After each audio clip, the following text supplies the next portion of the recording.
Fala aí, pessoal, beleza? Como é que vocês estão? Iniciando mais acompanhamento mensal, vamos falar sobre o KNHF, o hedge fund da Quineia, e que eu gosto sempre de falar, na minha visão, é o verdadeiro hedge fund, né? Aquele hedge fund que engloba praticamente todas as classes de ativos, tem bastante imóvel físico, tem fundo imobiliário, tem CRI, tem ação.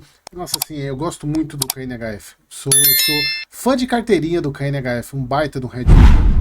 E voltando, isso aqui eu não estou recomendando você comprar não, tá? Tem para comprar, e eu sempre gosto de falar, um bom ativo ele só vai diferenciar de um bom investimento para você trazendo retorno pelo preço que você paga. Então você tem que saber o preço que você está comprando, mesmo que seja um excelente ativo, tá? Então bora para o relatório gerencial de março de 2025, e se você quiser saber o meu preço, seja membro da comunidade, então bora para o relatório gerencial.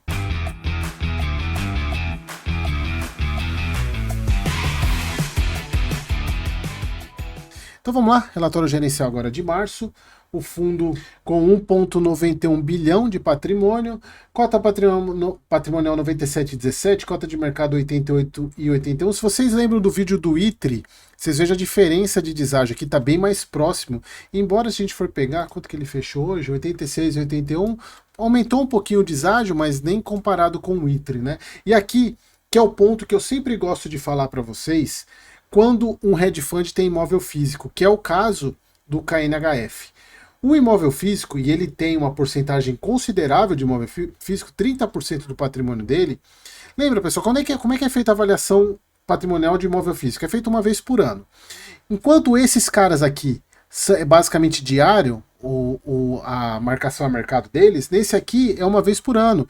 Então 30% do valor patrimonial do fundo está inalterado, não altera. Ou seja, se você tem um outro fundo que tem só ativos marcados diariamente, eles oscilam muito mais.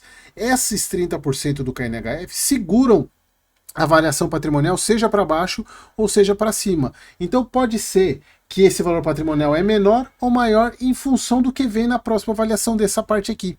Então por isso que eu sempre falo para vocês, tomem cuidado em seguir a ferro e fogo P sobre VP para hedge fund quando tem imóvel físico, ainda mais uma porcentagem tão considerável como o KNHF3 tem, que são 30% do patrimônio. Bom, então aqui a gente vê a carteira dele hoje, é basicamente CRI, 60% é CRI, CDI inflação, maior parte inflação, tem um pouco de cota de fundo imobiliário, tem imóvel bastante, tem ação, tem LCI, tem caixa. Esse caixa aqui basicamente é o seller finance desses imóveis aqui, que ele ainda vai terminar de fazer o pagamento, tanto é que ele faz uma reserva, ele está mantendo os 90 centavos de pagamento, mas ele faz uma reserva porque a hora que ele pagar essa parte de renda fixa vai cair o rendimento. Então, da parte de carteira de fundo imobiliário, o fundo encerrou aí o patrimônio com 232, quase 233 milhões, venderam 7 milhões aí de fundo de escritório, logístico e híbrido e compraram CRI, logística e residencial, aumentando a participação nesse fundo, principalmente CRI, né, por causa dos indexadores que ainda estão muito altos. A gente vê aqui aquele gráfico que está nos outros fundos, que eu já falei para vocês, né? A questão dos ágios e deságios históricos. A gente está em momentos... Já teve melhor, mas ainda assim continuamos com uma diferença muito grande para a média. Aqui a parte de mercado, a gente já falou sobre isso, a questão do IBS, CBS.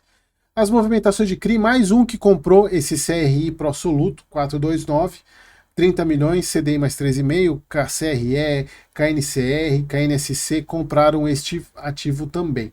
E ele comprou o Buriti Loteamentos aqui, CDI mais 2,5. E se a gente observa, pessoal, eles fizeram a compra menor do que a taxa média de aquisição. O que eu não vejo tanto problema, porque a taxa média de aquisição dele já é alta comparado com a Selic que está hoje. Se os devedores são bons, não tem tanto sentido você ter uma taxa maior. Então assim, não vejo problema nenhum, ainda mais com o CDI, com a Selic nessa taxa que ela está hoje. O fundo tem 8,1 aí de patrimônio compromissada. Aqui a gente vê a sensibilidade, aqui é importante para vocês entenderem que ele separa o que tem de sensibilidade na carteira de CRI, olha, 6,13% de spread, é coisa pra caramba. Lembrando que isso aqui não é o retorno que você vai ter em dividendos, sim o retorno da carteira com o prazo de duração, né, da duration dos ativos. Real por metro quadrado, a gente sabe que tem ativo aqui que é mais de 30 mil reais o metro quadrado, ele está sendo negociado no mercado a 20. E aqui a porcentagem na carteira de fundo imobiliário, né? A porcentagem, o duplo desconto. Aqui também tem, né? CRI tem duplo desconto, que é a marcação da própria cota patrimonial e a cota da patrimonial dos fundos que ele investe. O fundo está com 48 centavos, gerou de novo, mais um mês gerou mais. Mantém aí o guidance de 85 a 95, super tranquilo e para manter. Resultado de CRI, claro que tem um aumento, embora ainda não tenha entrado a parte de fevereiro. Então, mês que vem, ele tem um acompanhamento muito parecido com o KCRE, então M-2. Então, mês que vem, provavelmente essa parte de CRI, que é quase metade do patrimônio, então vai elevar. Então, provavelmente o fundo ele vai fazer mais reserva. Ele deve manter os 90 centavos, mas ele vai fazer mais reserva, principalmente porque ele vai reduzir isso aqui, ó. Ele vai reduzir esses 1,8 milhão aqui por causa do pagamento que ele vai fazer dos ativos que ele tem que fazer na compra Seller Finance.